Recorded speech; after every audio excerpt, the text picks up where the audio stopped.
રહ્યા છે, પણ જોવાનું રહેશે કે જનતા કોને આ અવસર આપે છે કે જે ખુશીથી એ વ્યક્ત કરી શકે. તો ભૂપેન્દ્રભાઈ પટેલ પહોંચ્યા છે મતદાન કરવા માટે. જી નકજીભાઈ આપતા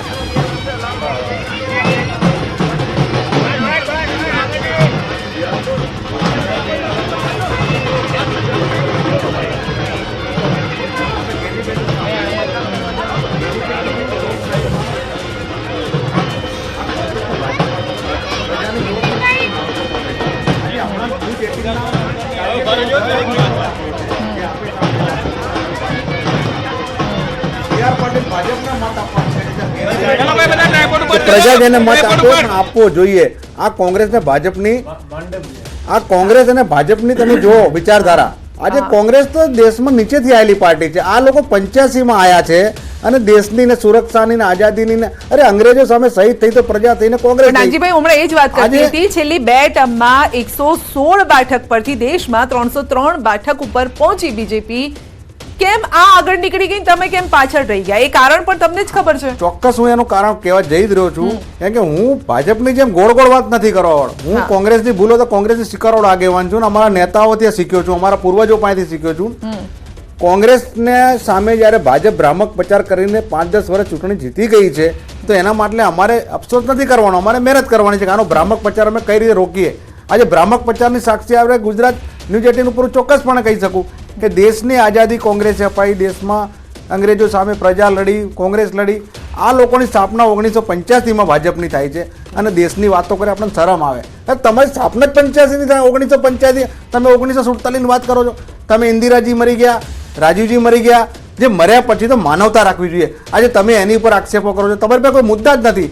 આજે હું ચોક્કસપણે ન્યૂઝ 18ના માધ્યમથી કહું છું કે કોંગ્રેસ તો સત્તામાં જઈને 5, 10, 15 વર્ષે પાછી આવશે, પણ જ્યારે ભાજપ જશે ને તો દેશમાં ક્યારેય પાછી નહીં આવે.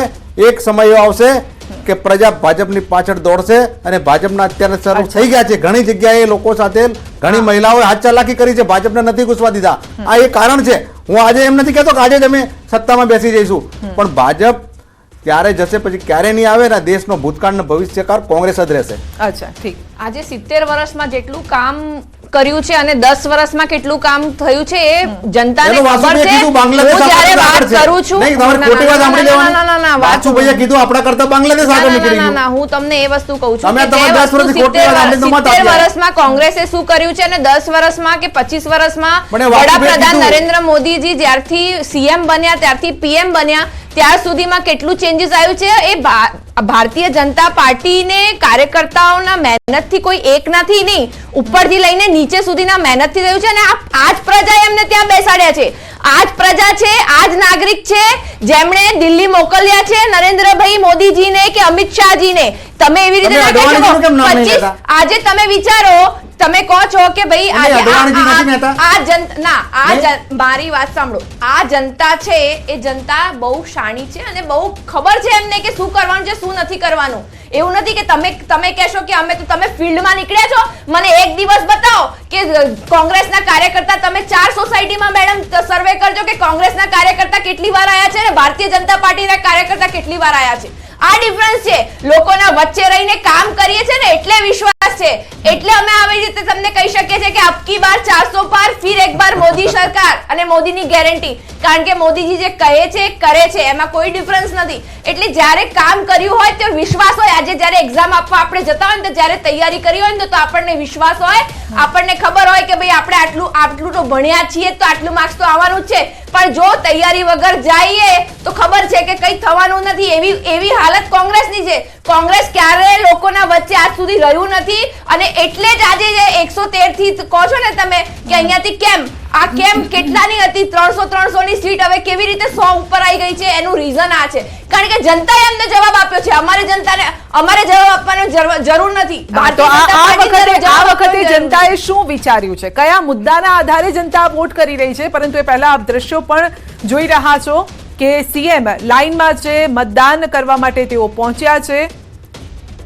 તો લાઈનમાં ઊભા છે અને આસપાસ જે મતદારો પણ છે તેમની સાથે પણ તેઓ વાતચીત કરી રહ્યા છે. અને આ એક આજનો એક એવો દિવસ હોય છે કે જ્યારે કોઈ નેતા નથી હોતા, બધા જ એક જનતા એક સમાન હોય છે અને એક સમાન આપ જોઈ શકો છો કે લાઈનમાં ઊભા રહી અને જ્યારે તેમનો ટર્ન આવે છે ત્યારે તેઓ મત આપવા માટે આગળ વધી રહ્યા છે. સવાલ અહીંયા એ જ હતો, નાગજીભાઈ કહેતા હતા કે અમે તો રસ્તાની વચ્ચે છીએ, અમે જનતાની સાથે છીએ, અમે રોડ ઉપર છીએ અને જનતા સુધી પહોંચી રહ્યા છે.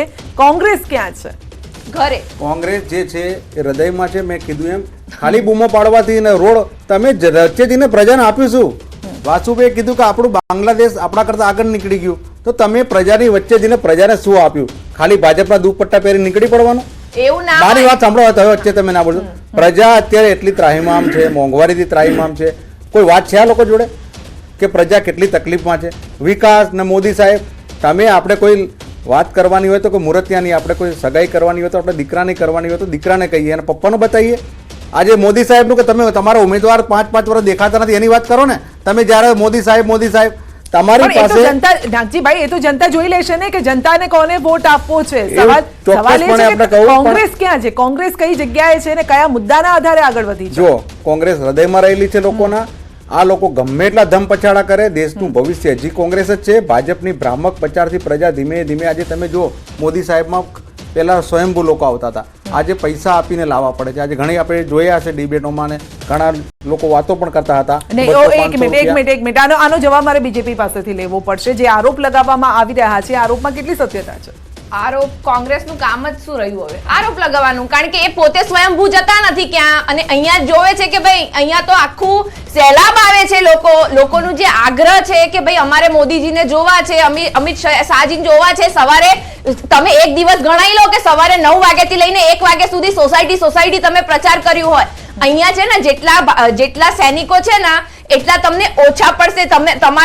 અમારા ત્યાં ખાલી કોંગ્રેસની એક ગાડી આવી હતી, બે બાઇક આગળ ચાલતી હતી, 4 જણાથી વધારે કોંગ્રેસના લોકો નીકળ્યા નથી.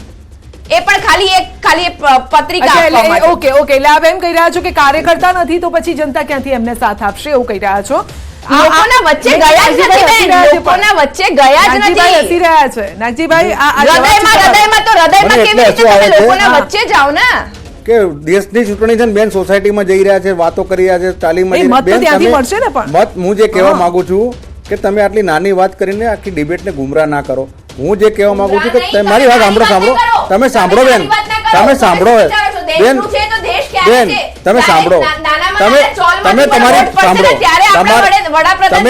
તમારી ભાજપની પરંપરા જાળવી રાખો ડિબેટ બગાડવાની, કે તમે સાચું સાંભળી શકતા નથી, પ્રજાની વાત સાંભળી નથી શકતા. તમે સોસાયટી ચાલી જાઓ છો તો શું કોંગ્રેસે બનાવેલી સોસાયટી ચાલી છે? ભાજપે એક પણ સોસાયટી ચાલી બનાવી નથી. સાંભળો, તમારી વિચારધારા નથી. તમે 85માં ભ્રામક પ્રચાર કરીને આવેલી પાર્ટી છો. તમે કઈ રીતે દેશની પ્રજા સાંભળો, તમે વચ્ચે શું બોલો બેન? તમે કઈ રીતે દેશની ને સુરક્ષાની ને દેશના લોકોને હિતની વાત કરી શકો? તમને એકડો ઘૂંટતા જ કોંગ્રેસે શીખવાડ્યો. આજે તમારી પાસે કોઈ નેતા નથી, કોંગ્રેસ લઈ જવા પડે છે. તમે સાંભળો બેન, જનતાએ તમે કેમ નહીં ચૂંટ્યા? તમે કહો, ખાલી મને આટલું જવાબ આપો. 25 વર્ષથી તમને કેમ નથી ચૂંટ્યા? તમને એનો સાંભળશો તો જવાબ આપીશ ને બેન. તમે આ ભાજપની પરંપરા શું કેમ જાળવી રાખો? તમે સારા લીડર બનો ને. અમે છીએ જ. તમે આ ભાજપ વાળા કાર્યકર્તા છીએ જ સારા. 25 વર્ષની તમે જે વાત કરો એનો પણ હું જવાબ આપું. તમે અમારા 70 વર્ષ કેમ ભૂલી જાઓ છો? અમે 70 વર્ષ સાંભળો તમે નહીં, વચ્ચે ના બોલો. 70 વર્ષ આ દેશને સાચવી રાખ્યો, અંગ્રેજોથી છોડાયો, એવી સારી વાતો કરો ને નૈતિકતાથી, તો તમને 2-5% મત મળશે વધારે. કે બેન ભાજપમાં ખોટું નથી બોલતા, ક્યાંક સાચું. આપણે રોકવા ઈચ્છીશું. ભૂપેન્દ્રભાઈ પટેલ મતદાન તેઓ કરી રહ્યા છે. સીએમ ગુજરાતના મુખ્યમંત્રી પરિવાર સાથે તેઓ ત્યાં પહોંચ્યા છે અને મતદાન તેઓ કરી રહ્યા છે. તો તેમનો કિંમતી મત તેઓએ આપી દીધો છે અને આપ જોઈ શકો છો કે તેઓ એ નિશાન પણ બતાવી રહ્યા છે કે મેં મારા મતાધિકાર